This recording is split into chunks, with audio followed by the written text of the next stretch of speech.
The Lamborghini Huracan is a supercar that was first unveiled at the 2014 Geneva Motor Show.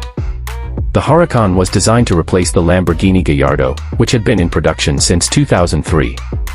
The Huracan's design was inspired by the Lamborghini Aventador, and it features a sleek and angular body style. The Huracan was named after a Spanish bull that was known for its strength and agility. The car's name was chosen to reflect its powerful and dynamic performance.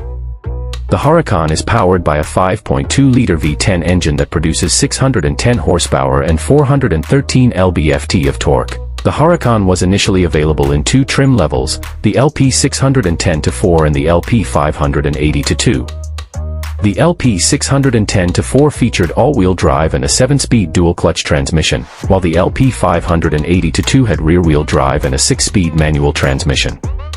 In 2016, Lamborghini introduced the Huracan Spider, a convertible version of the Huracan. The Spider featured a retractable soft top and a slightly revised design.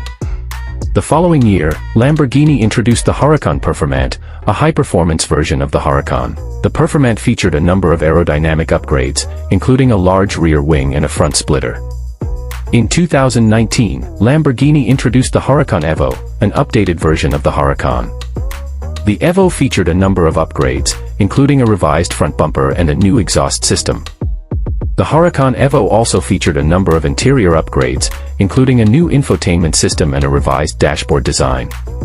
Today, the Lamborghini Huracan is one of the most popular supercars on the market. Its powerful performance, sleek design, and luxurious interior make it a favorite among car enthusiasts.